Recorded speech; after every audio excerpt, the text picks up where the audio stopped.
idea that Jim Jarmusch made a vampire film, you've made a vampire film that's very much like his early work that I'm sure he'd really love. It's funny. It's so funny because everybody does say that, and I'm actually not a Jarmusch fan, really. But everybody says that, and so it's really so interesting. I loved his vampire film. I think we must have been making those films at the same time, and then I actually saw Only Lovers Left Alive with Sheila, my vampire. We went and saw it together, and it's just weird because clearly we were huffing on the same vampire gas, you know, like this existential emo kind of vampires contemplating loneliness in human existence over centuries of time. But I'm not like a Jarmusch, the early Jarmusch. The thought occurred to me only in the beginning because of the grungy aesthetic, but then later on there was a shot of the smoke towers that looked eerily like Detroit. Yeah. Which is, even though I know it's LA. Yeah. But it must be rather thrilling, having said that you are breaking new ground in so many ways. You've essentially made what's being billed as the first Iranian vampire spaghetti western. Yeah. So, you know, to be the first to do that. Yeah. Must be pretty exciting.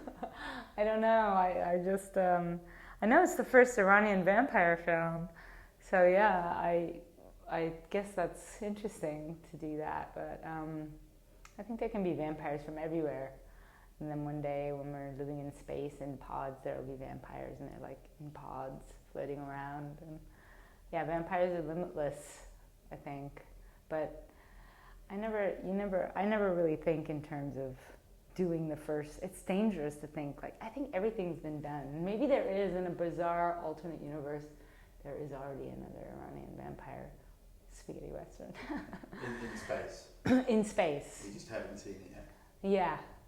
Well, the way in which you take familiar images of the supernatural and assemble them from unfamiliar components, it's got this great way of making the ancient feel young again.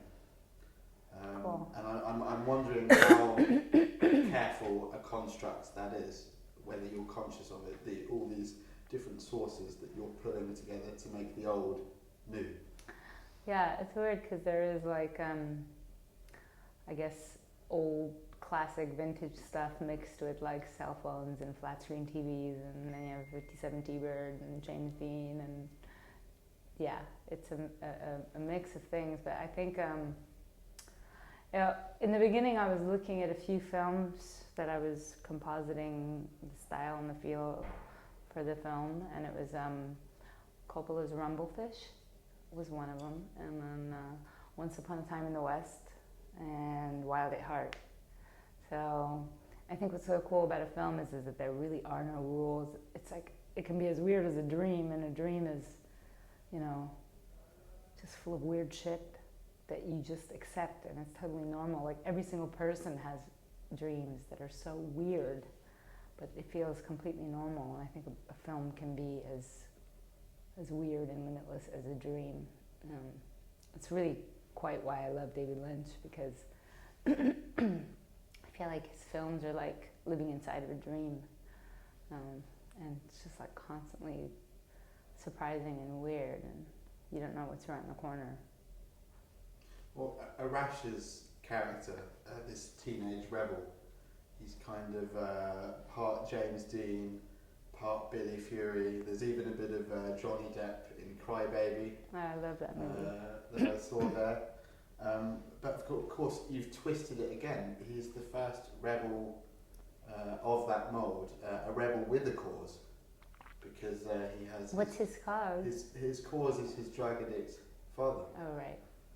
Which I thought was really, you know, refreshing. That he's a tearaway, but he, in a sense, but he does have someone he cares about. Yeah, I think his father is kind of like a prison in so many ways. In a way, it's like a coming of age story, I guess, too, because like through the course of meeting this girl and everything, he's able to kind of in a way, change his life and take control of his life in a way where he's kind of powerless to his life in the beginning of the film, and then at the end he really completely changes. He's kind of like Baby in Dirty Dancing, and the girl is Patrick Swayze. That's it. That's the movie. It's Dirty Dancing in black and white with a vampire. Dirtier dancing, much dirtier.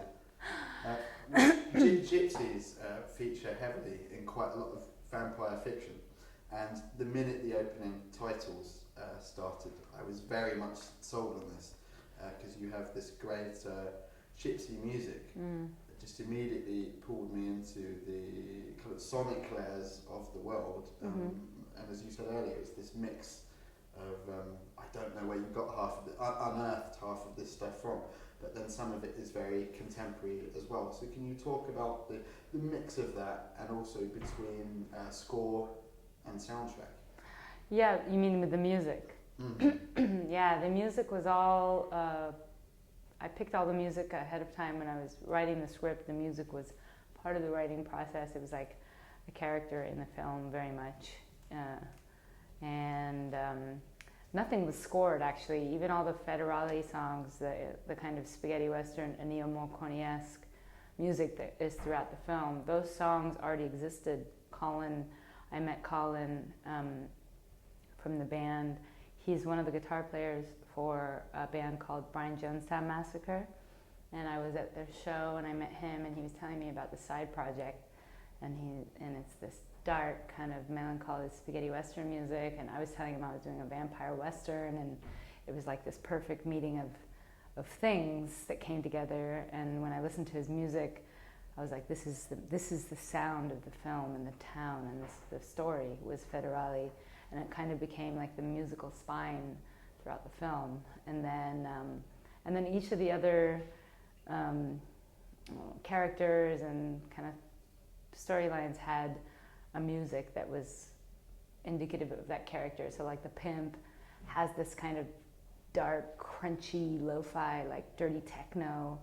The vampire has this kind of weird, smooth synth, kind of emo kind of stuff. And Arash it was Radio Tehran, who make that really cool kind of vintage Iranian rock. It's kind of like Iranian Cure or like the Pixies or something. And so every character had a kind of music that was part of the feeling of the character. His dad, the junkie, puts on that classic vintage Iranian song from the 70s of Jarmusch, when the hooker dances. And so I'm really so incredibly proud of the soundtrack, and I just can't wait for people to consume the music. And it will be getting released? It's getting released by Death Waltz Records. They're actually a UK based label in Margate and here, and they have now an office in Los Angeles, but they're the coolest. Like Death Waltz is like the dream for this soundtrack, because they do like quite niche cult, really awesome movie soundtracks, and they press it on vinyl. So the soundtrack is going to get pressed on vinyl with a limited release, like special edition sleeve and artwork. So it's like it couldn't be a better place for the soundtrack to come out. I can't wait. And do you have a date for that yet? They're talking about around the time of the film release, which is going to be like end of November, December. But things always end up getting pushed back. But I'm thinking like early winter, Christmas, perfect Christmas gift. Yeah. For the dark-hearted person in your life. Yeah. Well, other things around the film, I only found out this morning that there is in fact a comic book as well, which could be a huge boon for the film, in that we're in a climate now where comic book fans are such a huge swath of the movie-going audience. I don't know if the comic was before the film or after. Normally they are. Yeah. Normally it's the comic and then you make the film, but it was weird with this. It happened simultaneously. Like when I'm writing a story and the characters, I make all the backstory for each character. So each of them, the pimp, the vampire, the junkie, the prostitute, they all had like a very detailed and elaborate history. And that's for the actors, so they know who they are, where they came from, and everything. And when I did that for the vampire, it was 186 years of explaining her entire existence. And it's like this awesome, epic universe and story that I was like, well, I want to do something with this. It's like all these stories are so cool, and it just worked out. Like right when I was in post-production editing, I was talking to Ben Conrad, who's one of the producers of the film, and he's telling me he wants to start. He's telling me he was starting this comic book company, Radco, and I'm like, and he's like, do you want to do Girl? Because he knew about all this stuff, and I'm like, fuck yeah.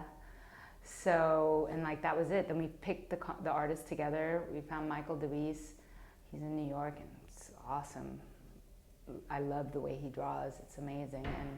And now we're on issue 2. Just got released at Comic-Con last week, and there will be 6 that'll be the first book, and it's all It's like all pre-stories, prequel stuff, like who she is, where she came from. Really cool. And is this the same artist who's also done what I think is already a pretty iconic poster? The poster. Mm-hmm.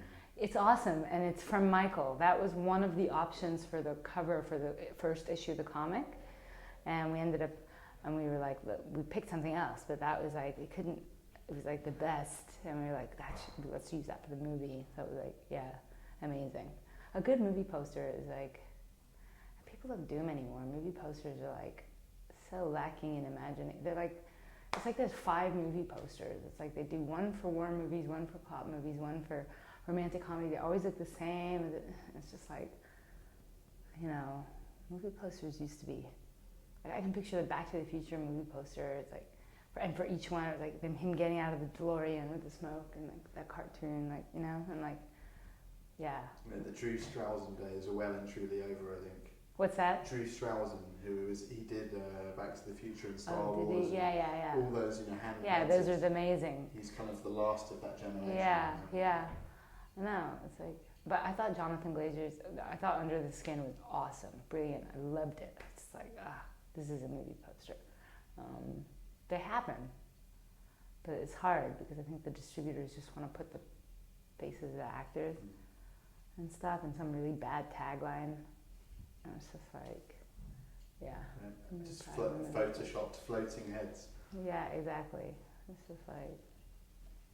Well, I've decided, we were talking about sound earlier, and I've decided that vampires sound most frightening in Iranian.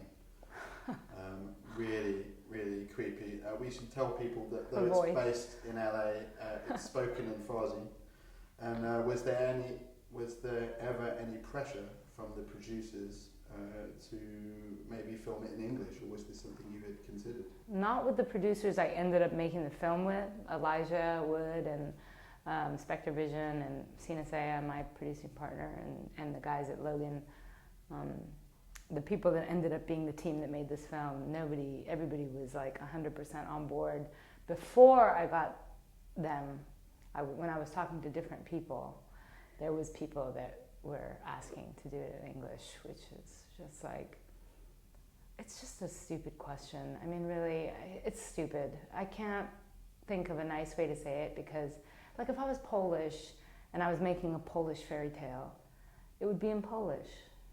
It's like, I hate movies that are like in China and then they speak broken English with an accent. It's like, whatever the case, it's an Iranian fairy tale. It's not so, yeah, I was just like, no. When people would ask that, I was like, no, it's not. It's in Farsi. And like, anyway, they're not. But it is, as an audience member, I was sitting there going, she really got hooked up with the right people. Like, it's pretty miraculous that it exists. But that's the weird thing, is like, I feel like, honestly, very much the whole thing of making films is what I feel like now after making this. This was my first one and first feature, and like, it is very much like a John Hughes film, where like you're the weirdo, freak, nerd, whatever, and then you spend the movie trying to fit in and change yourself to fit with all these other things, and the lesson at the end of the movie is to just be the freak you are and be friends with the people that appreciate you. at the beginning. And like, I feel like, for me, I'm not trying to please everybody or be friends with everybody. I just want to be friends with the people that like get me and like want to be honest and real. And it's like with me. And it's like, you know, that's not everybody. And so I just, and I had gotten frustrated before I made Girl. There was a few other films I was trying to make, and I was working with different people, and they're like, change this, change that, make it like for this actor, or take out all the sex scenes or whatever. And it's like you just try to, and you lose yourself. And the whole point of making films for me is to find myself, not to lose myself. And you can't predict if a film is going to be loved or what's going to happen to it. You can't. Even films with big names end up flopping, and it's so that can't be the point for me. It's like it takes minimum 3 years of your life to make a feature film, like for me. So basically I'm choosing, because it's like a ticking counter. It's like the years go by and you're going to be dead, and like, what do I want to have done with those years? And so I just want to make films that are extremely personal, wildly personal, and you know, and it was just, that's what happened, was all the people that came were the right people. So, well, I imagine getting Elijah Wood on board, you know, helps get that personal film out there. How did you get hooked up with him? it was right in the beginning, when I first started. I was like, okay, I'm gonna do this. I'm gonna make a film. Enough horse shit. I'm sick of everybody. This was when I was getting all these ideas of how to get other films made. I was like, I'm just going to do something that I love every second of the movie, everything that's in it, every character, every piece of music, everything is just shit that I love to the point of obsession. And I want to make a movie like that. And so then I had written the script, and I had all the cast, I had all the music, I had the car, I had the cat, I had everything. I had the movie, really. And I was like, raising money and stuff, and then one of my friends, who, a very good friend, and she was also a producer on the film, her name is Sherry Devani. She's good friends with Elijah, and she was talking to him about this movie she's working on, and it's this weird black and white Iranian vampire film. And Elijah was like, that sounds amazing. Can I know more about it? And then so we got hooked up, and he was like, can I read the script? And he read it, and he was just like, this is, because right at that time he was starting his own company, Spectre Vision, to produce kind of elevated art house genre films. And he was like, this is what I want to do. This is why I wanted to start a company, is to make weird, like, next level shit. So I think even before his company, though, the immediate connection I made was years ago. He was in that Vincenzo Natali film, Black and White, in which he played a vampire. Yeah, he did. And you know, I thought, yeah, I can see something. Yeah, totally. Well, of the vampire herself, it's going to be the second time I use the word iconic, but I think it's a really, truly great shot. We have seen her be very predatory, and at this point, that chilling scene with the child. With the kid. Really, really frightening. And then later on, you have her on a skateboard with her traditional chandor, blowing in the wind. And I thought, well, is she in fact a superhero? Yeah. Is that a conscious thing? Because it does look like it gets straight out of a comic book of that sort. Yeah, it's cool. I mean, I always felt that. When I put the chador on in the very beginning and I got the idea for the character, I felt like a Batman. Like, I put it on and I just felt like a bat or a stingray. Like, I felt like a badass, you know? And so that's kind of why the character, like the idea for the character, I was like, oh, this is an Iranian vampire. Not only, it's like badass, and she's like a creature, and it's also a brilliant disguise, because nobody expects it from this person. So yeah, I think she kind of, I guess, is a little bit of a superhero. And you've got your last screening is tomorrow in Hackney. Yeah. What have the first two screenings been like? What's the reaction been like? They were really great. There was 3, because yesterday morning we had a screening for the university Really? students. And that was actually my favorite, because I could feel the room. I could feel them. like they just like, they were like my people. Like I could feel them. Like I said, you know, you do this stuff because even you discover who your friends are too, like the John Hughes film kind of thing afterwards when you're releasing it, because it's like, you know, the people that like it or connect to it are your friends. And in that room with those university kids, it was like, oh, it was like awesome. They were really into it, and I could feel the energy in the room. So, but all the screenings have been great here. I feel like everyone gets it.